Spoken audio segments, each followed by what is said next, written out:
今回の動画では、アークナイツエンドフィールドにて実装されるオペレーター、前衛オペレーター、ミフの紹介及び解説を行っていきます。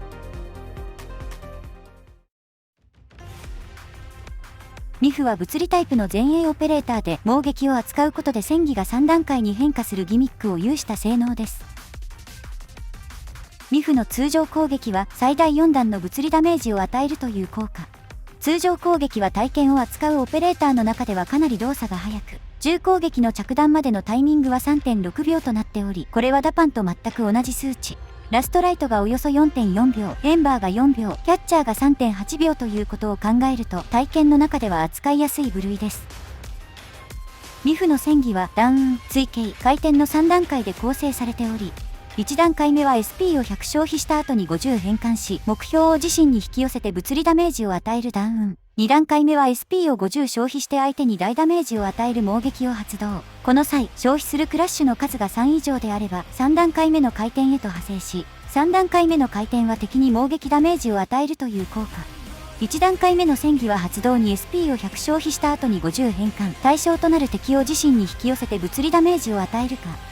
引き寄せることができない相手であれば、ミフ自身が相手に接近して物理ダメージを与え、戦技は第2段階に移行します。1段階目の戦技を発動してから15秒以内に再度戦技を発動させれば、第2段階である追形が発動。クラッシュを消費して猛撃ダメージを与えることができます。そして第2段階で猛撃を与えた際にクラッシュを3以上消費したのであれば、第3段階である回転に移行。戦技の発動と同時に敵に猛撃ダメージを与えます。ここで重要なのが、戦技の2段階目と3段階目のダメージの種類。どちらも戦技ダメージではなく、猛撃ダメージとなっているので、戦技を使用した際、リンクは消費されるものの、リンクの効果は乗らないという仕様となっています。そのため、リンクを付与できるオペレーターと同時に運用するのであれば、ミフの戦技の発動タイミングには注意が必要です。連携技は敵のクラッシュが3以上になった時に発動可能。対象に物理ダメージを与え、一定時間の物理脆弱を付与。戦技が追形に移行するという効果。事実上の戦技の第1段階をスキップするためのスキルで、クラッシュが3以上付与されている敵を攻撃することで、連携技、戦技第2段階、第3段階と派生することが可能。また、連携技使用時、敵に 5% というわずかですが物理脆弱を付与するので、素質1の効果である戦技3段階目のダメージ倍率上昇が発動します。そのため、戦技は1段階目からではなく、連携技で1段階目をスキップする流れが基本となります。合わせて連携技発動時、60秒に1回の頻度で10秒間継続する HP の 30% のシールドを獲得。シールドにはダメージ吸収の他に中断耐性も付与されています。ミフは特に連携技と戦技3段階目のモーションが長いので、この部分を補うための素質であるといえ、この素質が発動しないタイミングだと、特に連携技が中断を受けやすい傾向にあります。ミフのコンボは大半の場面で連携技から始まるので、この素質が発動しないタイミングで連携技を使用するのであれば注意が必要でしょう。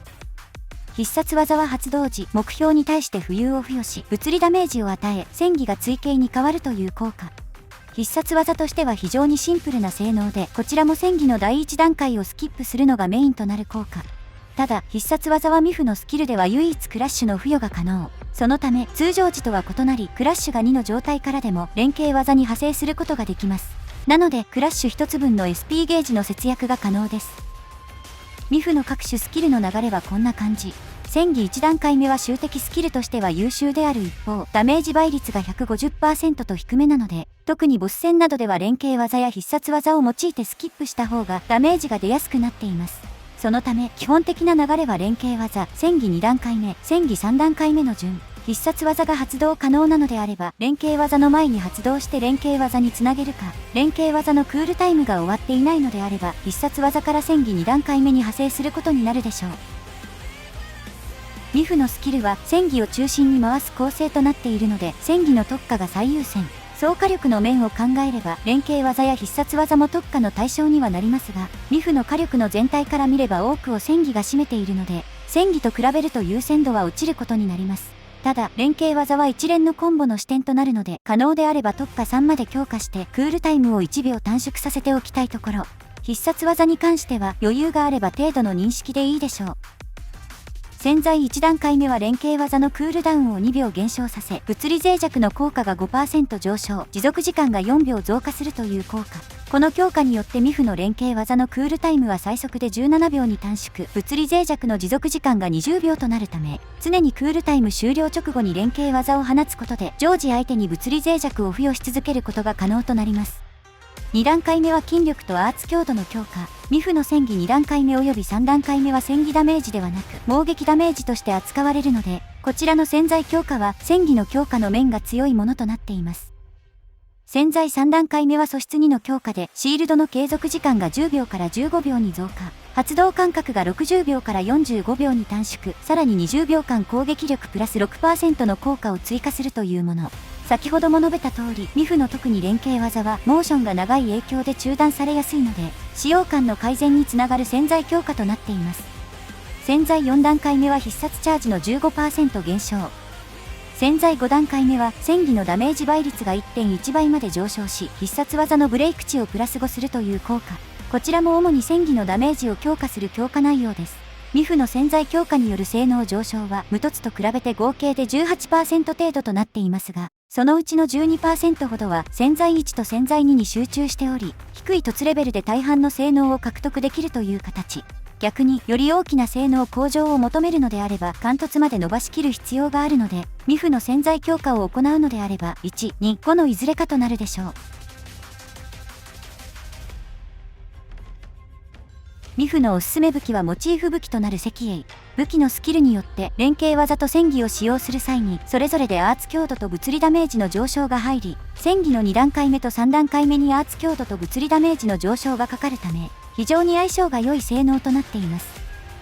それ以外の代替武器となると缶とファントムペインのどちらか。無凸の石英の性能が 100% とすると無凸の缶の性能はおよそ 80%、無凸のファントムペインの性能は 77% となり、わずかに缶の方が性能が高いものとなっています。この性能差は凸をすればするほど広がる傾向にあり、缶凸の缶はほぼ 100% に近い一方で、ファントムペインは 85% 程度止まり。そのため、缶が無凸なのであれば、凸のしやすさから代替武器はファントムペインを推奨しますが、缶の凸が2または3以上なのであれば、ファントムペインが缶凸であっても缶の装備を推奨します。総じて強薬武器はこれまでもモチーフ武器に比べて 90% には到達しない程度の性能に抑えられているので、このあたりが一つのラインなのでしょう。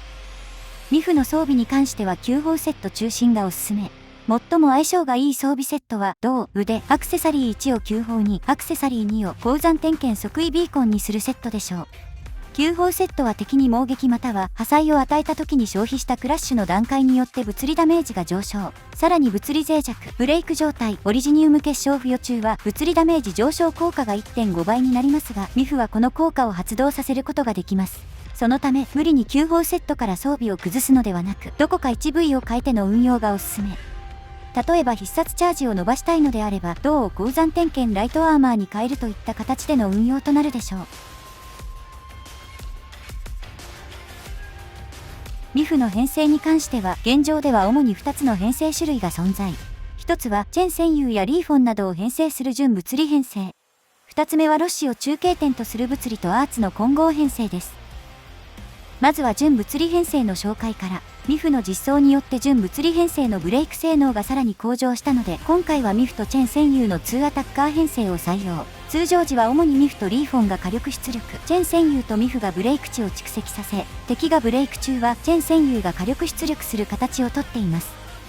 スキルの流れ自体はリーフォンとチェン戦友でクラッシュを貯めて、クラッシュが3となったタイミングでミフの戦技を発動させてポグラニチ肉の連携技を誘発。最後にミフの戦技を発動させるだけというかなり単純な構成。この一連の流れが終わった後も再び先ほどの流れを1から繰り返すだけなので、非常に安定したコンボを繰り出し続けることが可能です。おそらく物理編成の中でもかなり単純な部類でしょう。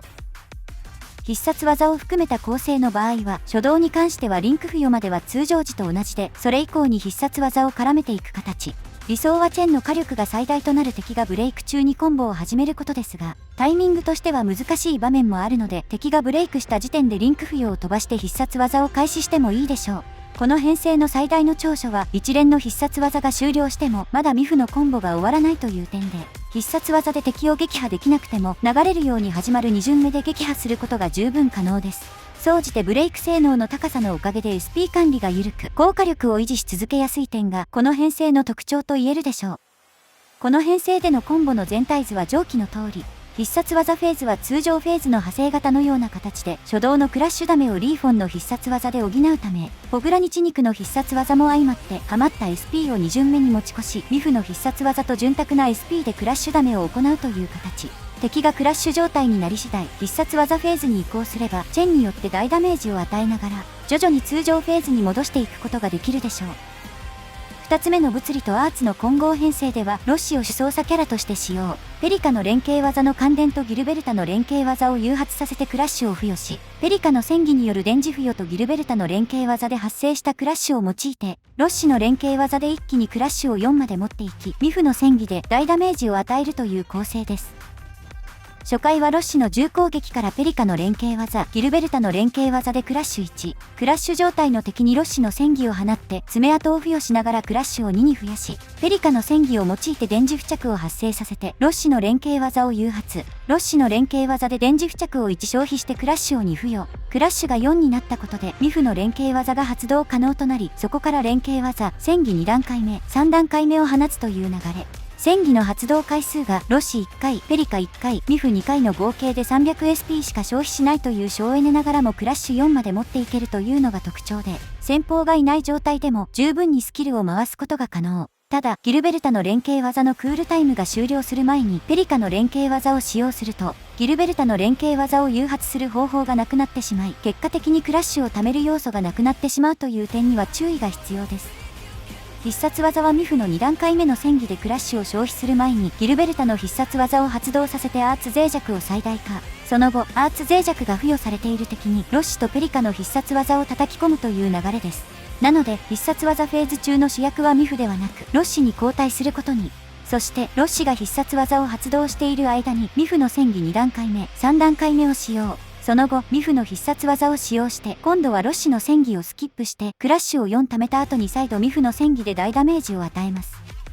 ミフの戦技発動までは流れ自体は全く同じで、各オペレーターの必殺技ゲージが溜まり次第、必殺技フェーズに移行するという流れなのがこの編成。そのため、クラッシュ4と必殺技チャージのみがフェーズ切り替えの起点となるので、柔軟にチャートを切り替えやすいという特徴があります。必殺技中はチャートがやや複雑にはなりますが、本質的にはミフがロッシの戦技のクラッシュ役を代替しているだけなので、ペリカとギルベルタの連携技の発動タイミングさえ間違えなければ大きく崩れることはありません。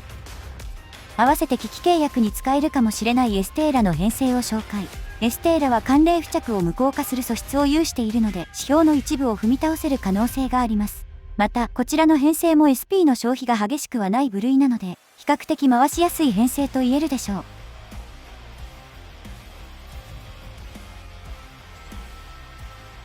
以上でミフの紹介及び解説を終わります。ご視聴ありがとうございました。